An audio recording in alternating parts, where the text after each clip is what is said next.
everybody. Welcome back to the Raw Read. I am so glad you decided to stop by and see what I am reading on today. But before we get to the read, you know what I'm going to say.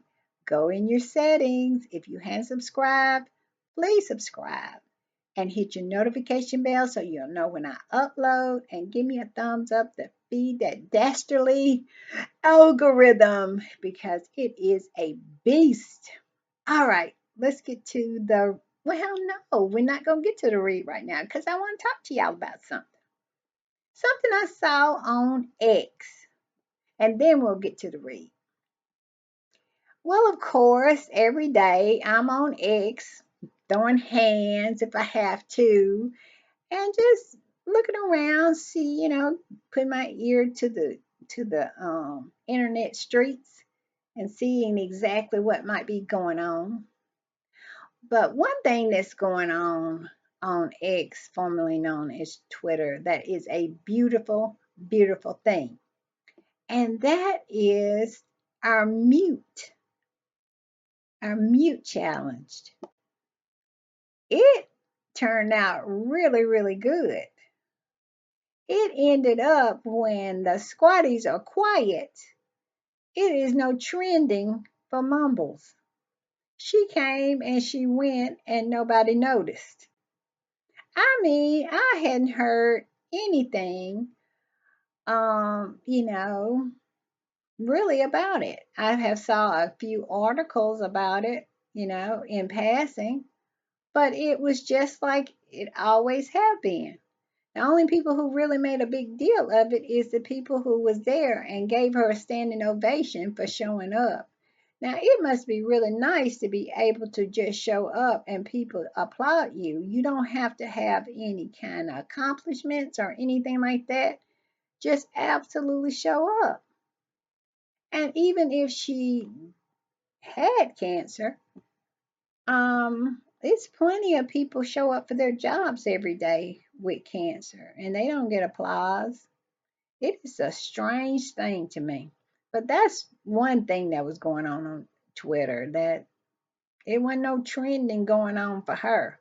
And we talked about that yesterday about the law of supply and demand, and how I felt that that's what they were using, and how it was not going to be successful because people have to really care and be invested in you and find you interesting for it to work. It works for Harry and Meghan because people find them interesting. It's not going to happen for them. Once people found out that she was okay, they moved on. You don't see her on anybody's For You page anymore. I know not on mine and not in my timeline at all. I hadn't saw her in my timeline really since she came out, which I knew she would, but and since the squatty was, we were all on mute, that kind of killed that. So that was happening on Twitter. Another thing happening on Twitter is something beautiful. And that is, it is just post after post of Harry and Meghan, Harry receiving the Pat Tillman Award, his speech, um, his intro video. It's just post after post after post. Squatties are just focusing on our faves and not giving any mention to the left behinds. And it has been an impact there. Just wanted to report that back. And also, it was something else interesting on Twitter that I wanted to talk about. And that was the match last night. I think it was last night between Spain and England, the football match. And George and William attended. And evidently, they were in the same box as the prime minister. Um, they were there all together. Um, what is his name? Keir uh, Steimer or something like that. He's so new, I don't even know what his name is. Well, evidently he was in the royal box, if that's what it was, but he was seated next to George. George was sandwiched between William and the prime minister. And they have a picture on Twitter of William with his finger pointing and looking very aggressive towards the prime minister.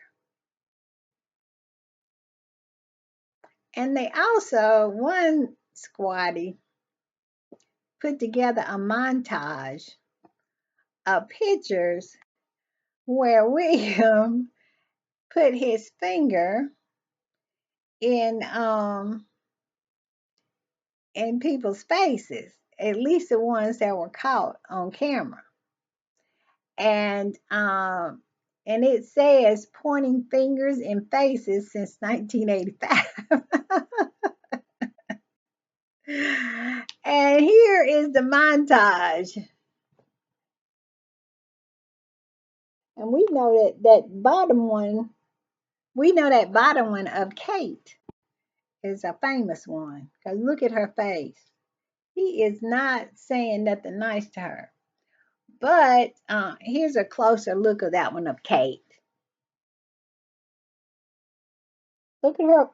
Look at her face. He ain't saying, he is not being nice to her. Well, I got a closer one. And as I look at this picture and start looking at the faces around it, I think it's a story there. Now, I'm not saying I know what the story is, but I'm saying it's a story there. We all know that the British media has always said William was incandescent with rage. William had a bad temper.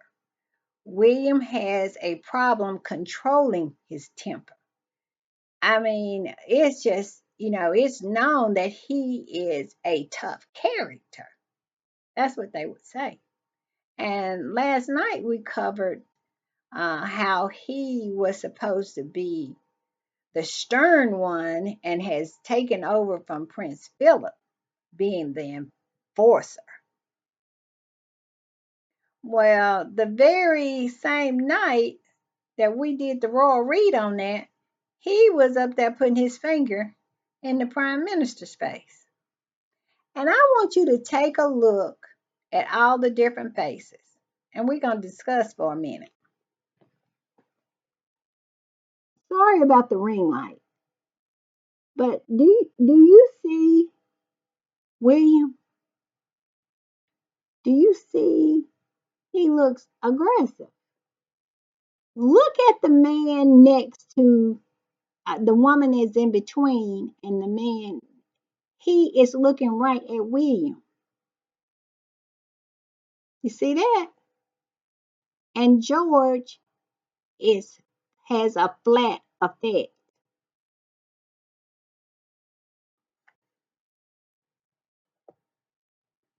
Now he did that in public. Can you imagine how he behaves in private? He did that in public to the prime minister, who is supposed to be the most powerful politician in the country. The royal family is supposed to be figureheads. It is the prime minister who makes the decisions. And he did that. Now, I'm not saying that I know what went on. But since I call myself um, a royal expert, and all you have to do to be a royal expert is to call yourself a royal expert, it's my understanding it's the same thing about being a body language expert. So I'm going to call myself a body language expert. And as a body language expert, it looks like little George with the flat effect, not reacting to his father's aggressive, his aggressiveness. I mean, he just has a flat effect. And that tells me that George is used to that. He's used to that behavior from his father because it didn't even rank a reaction out of him. And take a look at this picture again. Look how William is red in the face, pointing a finger, saying something with his mouth wide open, and George's effect is flat.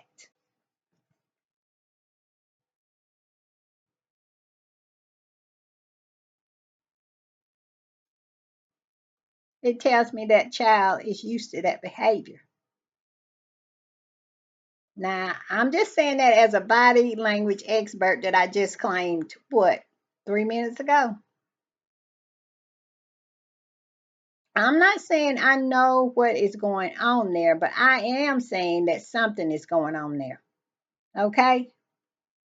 And it got me to thinking back when Lewis was at what was it? The Platinum Jubilee, the concert, where he did everything but tie Kate up and set a fire around her feet, like they do in them cartoons with the Indians.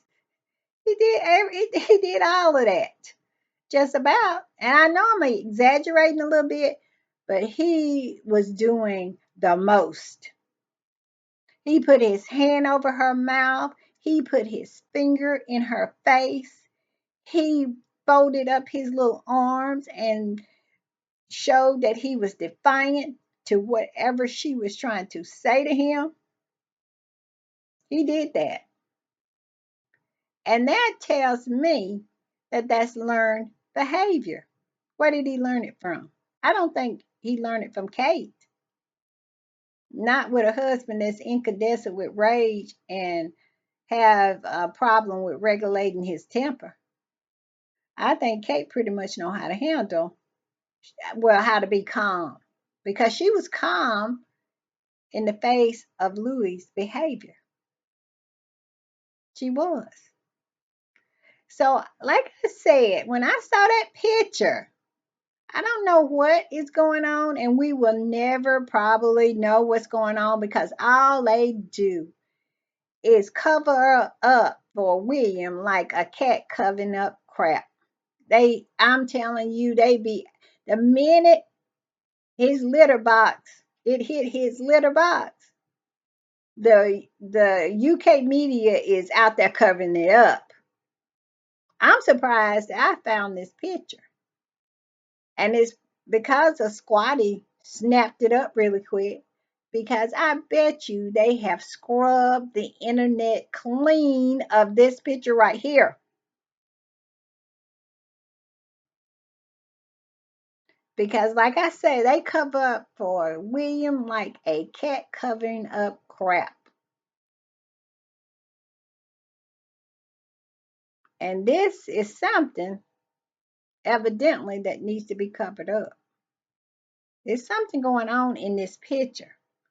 And my whole thing is this. It's more than just this picture. I mean, he is red faced, jumping up and down, all very undignified behavior. He looks like you maybe, because he was loose. Because in it, he had to be. He was yelling where, and the people around him was looking at him in disbelief. And if you look at the people, look at this man right here. You see him? You see this one, right? Oh, let me get my finger. I can't hold on. Him, him. Look at his face. Wait a minute, let me back up. Let me see if I can get it. Ah, there it is. You see it? He is looking like, what in the world is going on? Now, like I said, it is no article that goes along with that picture.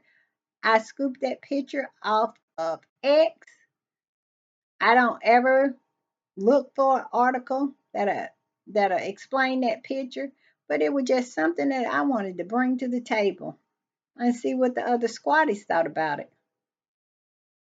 Because the most troubling part of that picture to me is not William's behavior, it's George's lack of reaction to his behavior. That tells me a lot right there.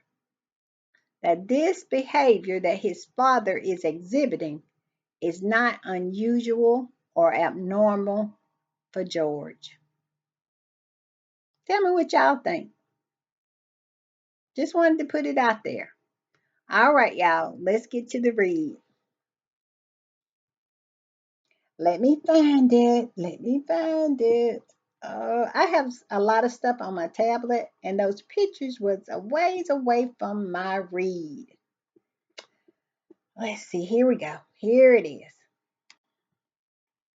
Yesterday, I did the read on an article from the NewYorkPost.com. And basically, what that article was saying was that Prince Harry and Meghan Markle, because of all their success, they are being banned from the royal family. And you know what? It was a lot in there. And I had a lot of thoughts on it. And looking at my comments, y'all had a lot of thoughts on it too. Well, today's article is from the New York Post also. And they is just switched it all up on us today. This article is about some of the expert. Oh, and I know what the expert is. It's what's his name? Fitzwilliams. The one that lied about Meghan's and Harry's interview with Oprah before it was even aired.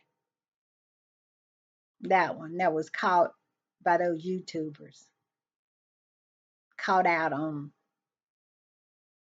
video, making comments about a show, about a interview that hadn't even been aired. So this goes to show you how much credibility Mr. Fitzwilliams has. And so it's a article about how they're giving Harry and Meghan advice, how to be popular again, how to be popular in England, in the UK. I really don't think that they understand the concept of being a private citizen. You know, they talking about they had polls over here in America to see how popular Harry and Meghan is. Harry and Meghan is a private citizen. We find it very odd that you want to make a poll of private citizens. It doesn't matter if they are popular or not. They're private citizens. They're not public, people.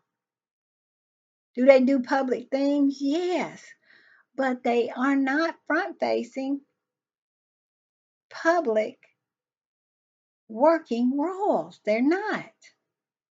And why would you be doing a poll on it? I find it very, very strange, but I digress.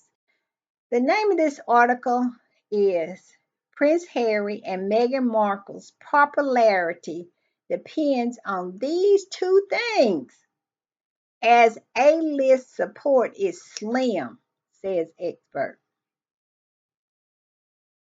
Now, like I said, the expert is Mr. Fitzwilliam, and I am willing to bet my right lung that he has never even met a A-lister. But yet and still, Harry and Meghan A-list friends or connections, I guess he's trying to say, are slim. But let's read a little bit of this article and then we'll discuss, okay? It said Harry and Meghan's popularity, which means nothing in America, nothing. You know, it's like if you wanted to poll the Kardashians, why? Why would you? The number one poll in America for private citizens who do public things like have websites and whatever is their bank account. That's the poll. Will people buy what they are selling? And I think people buy pretty much anything Megan sell. She wasn't even selling the jam and it went viral and people lost, I'm not gonna say every they lost a over it. That is the poll that's most important in America. It is your bank account. How well you are going to do with your bank account. Kim Kardashian and them would not be thought about if what they were selling, people weren't buying. That's the most important poll here. All right, we go on. It said Harry and Meghan's popularity may seem to be at an all-time low in the UK. Why does it matter what their popularity is in the UK? They don't live in the UK. They're not working roles in the UK. They don't even own property in the UK. Why does it matter? And plus, I don't believe it. I Harry showed up for the 10th anniversary of Invictus. They always say they're gonna boo. Boo, they're gonna get booed.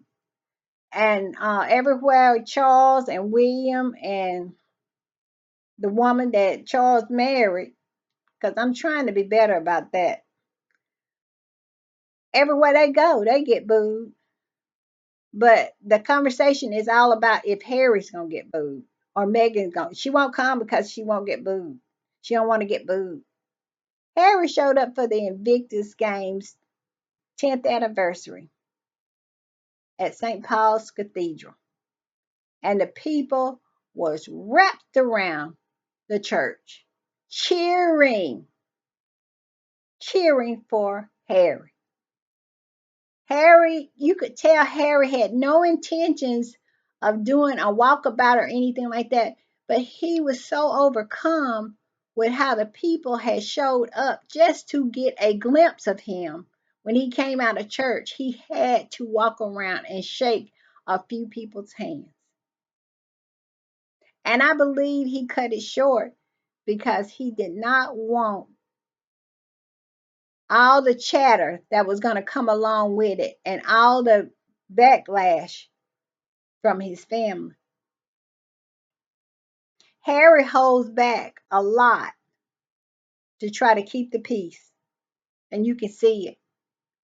But it was no booing there. It was Harry, Harry, we love you. We love Meghan. We love you. But they still constantly try to hammer into us that they are unpopular in the UK. But yet and still, their king, the woman they call their queen, and the Prince of Wales get booed. And before Kate claimed she had cancer, she was getting booed too. And she really hadn't went anywhere that they wouldn't boo. Well, no, okay, hold on. She did get booed. She got booed. She got booed for Trooping of the Colors. They booed her. You remember Camilla ran over to the Telegraph for them to write a piece, a hit piece on Kate, that she got booed at the Trooping of the Colors. I did a read on that. Yes. So she been booed since she claimed she has cancer. But somehow Harry and Meghan, you know, they always gonna get booed. Let's go, or they're unpopular. The Duke and Duchess of Sussex sensationally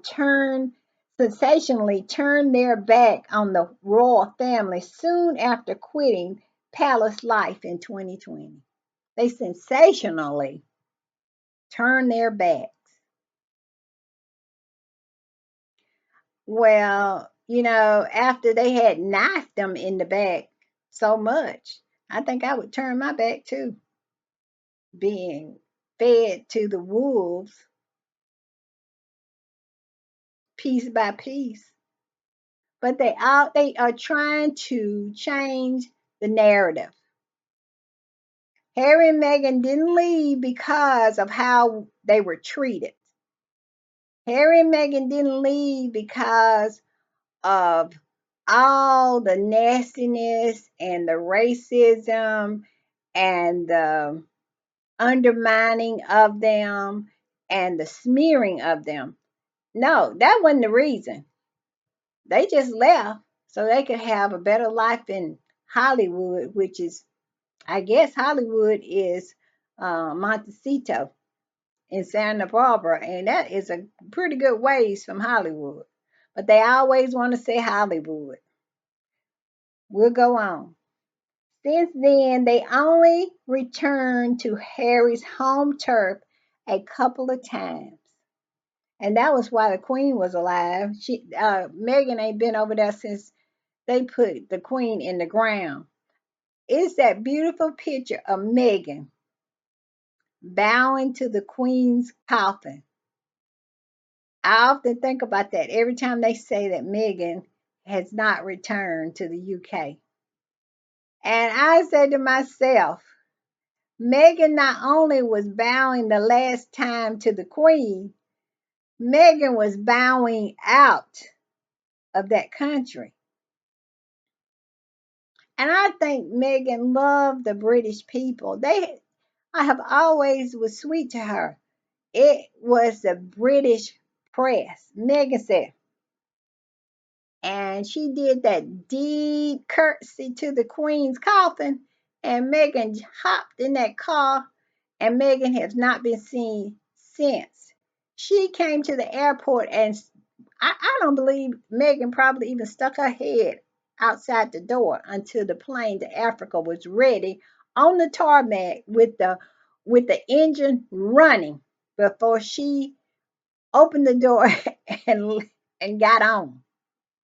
Meghan is not having it. She's not having that nonsense no more. And they didn't know about Meghan being at the airport waiting for her husband to fly to Africa until it was all over. Mm, beautiful, beautiful. I love the way Meghan moves. And I love the way Meghan, when something is not working for her, when people are not on her side or working against her or trying to hurt her, she removed those people, those toxic people out of her life. And the British media hates her for that. They hate her for that. And me, I love it. I love it. Let's go on.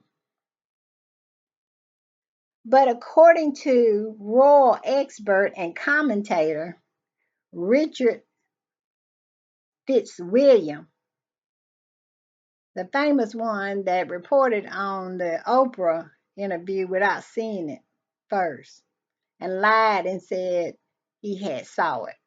That one. The duo has a good shot at boosting their popularity if they do two things particular. Much depends on Meghan's cookery program on Netflix and how well America Riviera Orchard, her lifestyle brand, actually does, Fitzwilliam told the Mirror of the Suits alumni's new business. How is that? How is Meghan being successful at her business? How is that?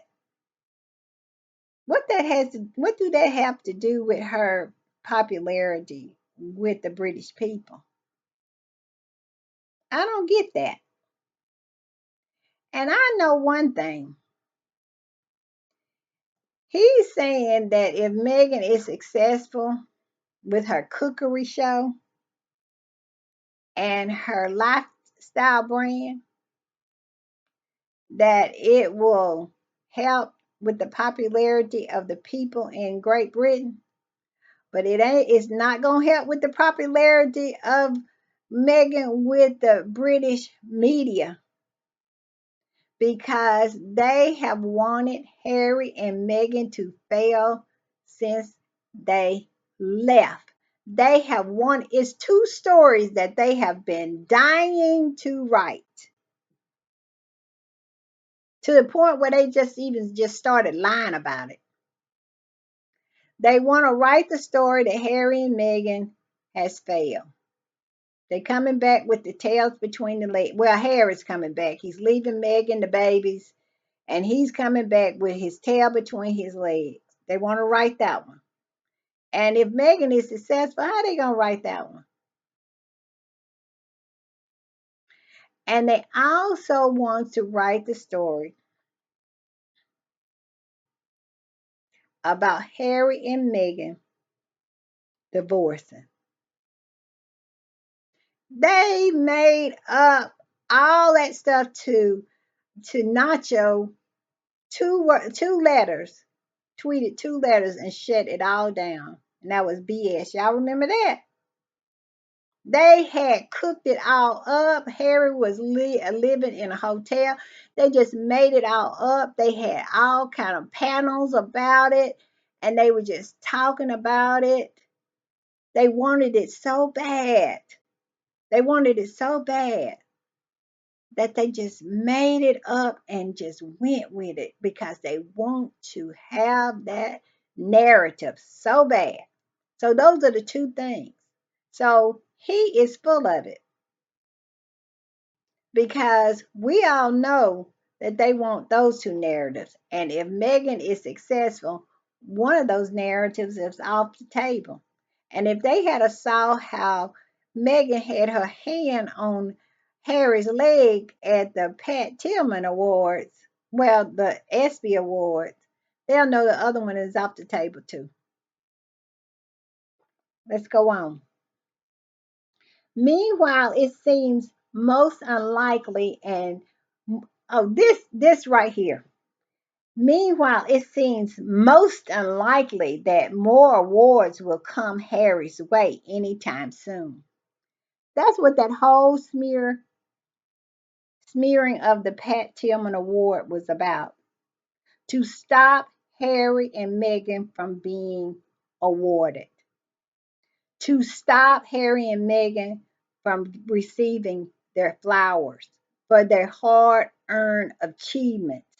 You hear what he said? Meanwhile, it seems most unlikely that more awards will come Harry's way anytime soon. I hope one come up really soon. I hope another one comes up really soon. I hope anybody who is thinking about giving Harry an award would not allow these people to make them rethink it. And I don't believe they will. Harry was so graceful when he accepted that award. That introduction video showed he was deserving of that award.